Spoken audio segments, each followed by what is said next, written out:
नमस्कार दोस्तों, DSSB की मोस्ट अवेटेड वैकेंसी जो है वो रिलीज़ कर दी गई है। उसका नोटिफिकेशन आ गया है। आप देख सकते हैं कि डेटेड है 20 फरवरी 2026। कौन सा है वो आप देख सकते हैं। For the post of legal assistant, assistant engineer, junior engineer.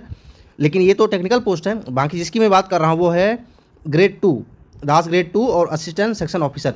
इसके लिए स्टूडेंट हमेशा वेट करते हैं, सालों साल वेट करते हैं, तब ये वैकेंसी आती है। इसके बारे में हम डिटेल में जानेंगे। उसके पहले आप देख सकते हैं कि स्टार्ट कब से होने वाला है फॉर्म फिलअप का। तो 24 फरवरी 2026 से स्टार्ट होगा और क्लोजिंग डेट है 25 मार्च। यानी अगर आपको ये फिल करना है और दिल्ली बेस्ड वैकेंसी है दिल्ली, तो आप इसको जल्दी फिल कर सकते हैं 24 तारीख के बाद। यानी विदिन 2 या 3 वीक आप कर सकते हैं। लगभग 1 महीने का समय यहाँ दिया गया है। ठीक है, इसके बारे में हम डिस्कस करेंगे एक एक चीज़। ये नोटिफिकेशन आप डाउनलोड करके भी देख सकते हैं। देखिए, पोस्ट कोड यहाँ लिखा हुआ 801, 802, 803, 804। हम जो बात करने वाले हैं वो करने वाले हैं 804 के लिए। लेकिन आप 803, 802 ये सब भी आप देख सकते हैं। ये इसमें टेक्निकल डिग्री चाहिए, यानी जूनियर इंजीनियर का है सिविल में। तो सिविल वाला आपको सर्टिफिकेट चाहिए, यानी बीटेक होना चाहिए जो भी है। तो इस हिसाब से आप ये भी फिलअप कर सकते हैं। मेन जो यहाँ बात होने वाली है वो 804/26, इसको आप मार्क कर लीजिए। 804/26 इसमें 3 टाइप की वैकेंसी रिलीज की गई है। ग्रेड 2 GNCT DSS, यानी दिल्ली सबऑर्डिनेट सर्विसेज में जो है ग्रेड 2 की जो वैकेंसी है, यानी देख सकते हैं ये पे लेवल 7 की जॉब है। और वैकेंसी कितनी है देख सकते हैं, सारे कैटेगरीज की वैकेंसी है यहाँ लिखा हुआ है।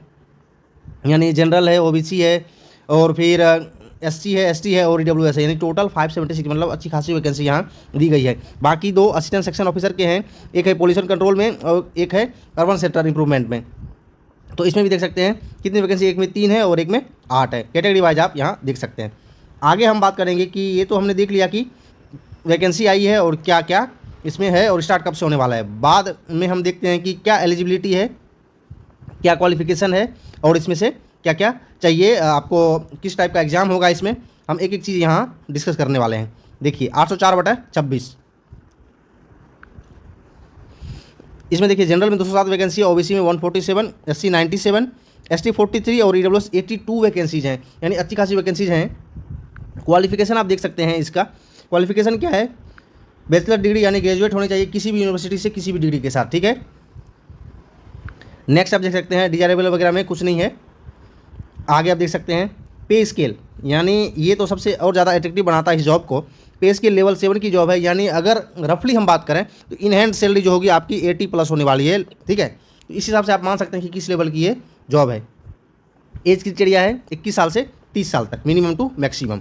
अब देख सकते हैं आगे फिर असिस्टेंट सेक्शन ऑफिसर इक्विवेलेंट है, वही चाहिए दोनों में, वो भी लेवल 7 की जॉब है। मैक्सिमम 30 ईयर्स है इसमें भी, लेकिन वैकेंसीज कम है क्योंकि ये अलग डिपार्टमेंट में है। ठीक है, पॉल्यूशन कंट्रोल में है और एक जो हम बताया अर्बन सेक्टर इंप्रूवमेंट वाले में है। ठीक है, ये तो हो गया। क्वालिफिकेशन क्या है, आप फॉर्म फिल कर सकते हैं, नहीं कर सकते हैं, इसमें लिखा हुआ है।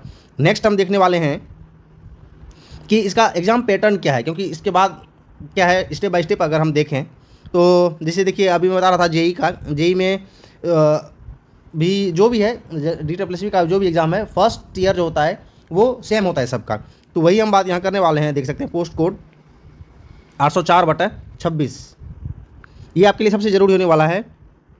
804/26 में 2 टियर जनरल, ये देखिए इसके पहले अगर आपने कोई भी एग्जाम DSSB का अटेम्प्ट किया होगा उसमें ऐसे होता है 1 tier general, 2 tier general, 2 tier technical. ठीक है, ये जो 2 टियर टेक्निकल की मैं बात कर रहा हूँ, वो जो अभी आपने असिस्टेंट इंजीनियर देखा, जूनियर इंजीनियर देखा, ये वो सब जो वो 2 टियर टेक्निकल है। यानी फर्स्ट एग्जाम सेम होगा सबका, सेकंड एग्जाम में टेक्निकल पेपर होगा।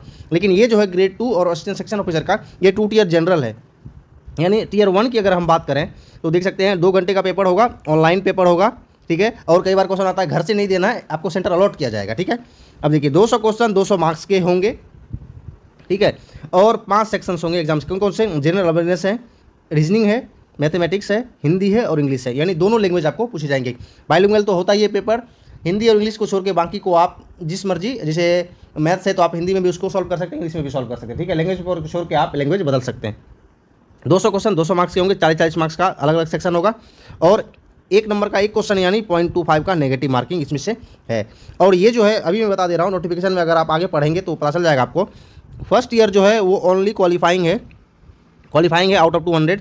क्वालिफाइंग मीन्स कोई अभी डिसाइड नहीं किया गया है। जितने फॉर्म फिलअप किए जाएंगे और जितने शिफ्ट होंगे, नॉर्मलाइज मार्क्स जो होगा बोर्ड की तरफ से 200 में से नॉर्मलाइज मार्क्स, वो आपको क्वालिफाई करना है, मिनिमम उतना आपको स्कोर करना है टीयर 2 में जाने के लिए, ठीक है।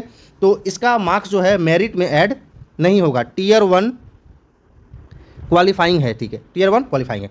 जब आप टीयर 1 क्वालिफाई जैसे हम कर जाते हैं तो सेकेंड जो होगा टीयर 2 जो होगा, क्योंकि ये 2 टीयर जनरल है, टीयर 2 जो एग्ज़ाम है वो है, देख सकते हैं आप 3 घंटे का है, एक ही सेशन में होने वाला है। 3 घंटे का तो कैसे होगा, देखिए सबसे पहला जो इसमें 2 पार्ट है, पार्ट 1 पार्ट 2। पार्ट 1 की अगर हम बात करें तो 200 क्वेश्चन 200 मार्क्स के होंगे, ठीक है। अब देखिए इसमें से क्या है कि 3 घंटे में मतलब पहले 2 घंटे का समय फिर 1 घंटे का समय।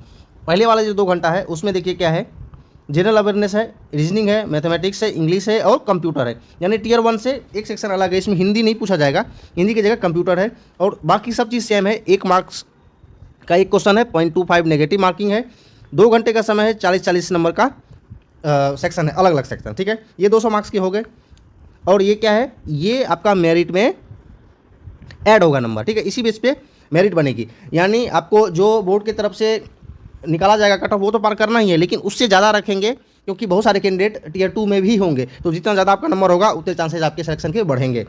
अब देखिए टीयर 2 का जो पार्ट 2 है उसमें क्या है, 100 नंबर तो बचे हुए हैं, उसमें देखा जाए तो पार्ट 2 डिस्क्रिप्टिव होगा, यानी ये सब तो ऑब्जेक्टिव है क्वेश्चन, ऑनलाइन टेस्ट होगा, ये डिस्क्रिप्टिव आपको लिखना पड़ेगा। तो पहला जो 50 नंबर है वो ऐसे एक्सपेंशन ऑफ आइडियाज, ये 50 मार्क्स का होगा, दोनों में से कुछ भी आ सकता है। और इन इंग्लिश इसने स्पेसिफाई कर दिया, इंग्लिश में ही लिखना है, नहीं हिंदी में लिखना है, इन इंग्लिश इसने लिखा है, मतलब इंग्लिश में ही आपको लिखना पड़ेगा। दूसरा देखिए 50 नंबर तो हो गया, बाकी का जो 50 नंबर है उसमें 2 चीज़ पूछ जाएंगे, 2 तरीके का, एक लेटर या एप्लीकेशन है इन इंग्लिश 25 मार्क्स का और प्रेसिज राइटिंग है 25 मार्क्स का, यानी 200 नंबर का हो गया ऑब्जेक्टिव और 100 नंबर में से 50 नंबर का हो गया ऐसे और 25 नंबर का हो गया लेटर और 25 नंबर का हो गया प्रेसिज। इस तरीके से अब टोटल कितने हो गए, टोटल हो गए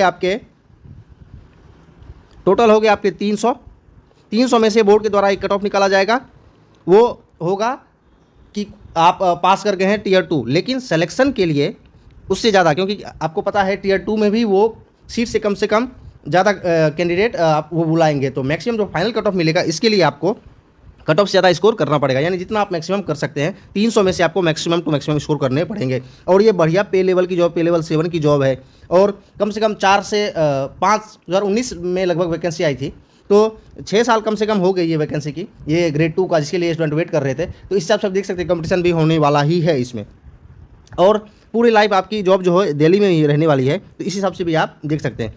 ये वाला आप एक इंपॉर्टेंट है, ये आप देख सकते हैं यहाँ नोट, टीयर 1 एग्जामिनेशन जो मैंने अभी बताया is only qualifying in nature and use for short listing candidate, यानी बहुत सारे स्टूडेंट हो सकता है फॉर्म फिलअप करते हैं, मान लेते हैं कि 1 लाख स्टूडेंट ने फॉर्म भर दिया, तो वो कैसे शॉर्ट लिस्ट करेगा, तो इसलिए टीयर 1 को क्वालिफाइंग रखा है कि एक कट ऑफ वो सेट करेगा अपने हिसाब से, क्योंकि वैकेंसी अगर 570 के लगभग है तो वो सोचेगा कि अगर मैं 10 गुना बुलाता हूँ तो 5700 कैंडिडेट अगर वो बुलाना चाहेगा, तो इस हिसाब से वो कट ऑफ सेट करेगा और वही आपको क्लियर करना है टीयर 1 में।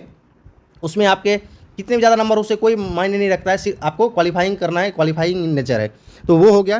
फिर आगे further selection will be made based on cumulative marks obtain in part 1 and part 2 of tier 2, यानी अभी जो बताया कि मेरिट जो बनेगा पार्ट 1 और पार्ट 2 टीयर 2 का जो है उसके बेसिस पे बनेगा, यानी 300 जो मार्क्स के पेपर होंगे टीयर 2 में उसके बेस पे सिलेक्शन होगा और वो भी नॉर्मलाइज्ड होगा, ठीक है, क्योंकि मल्टीपल शिफ्ट में एग्जाम होते हैं, नॉर्मलाइजेशन होगा।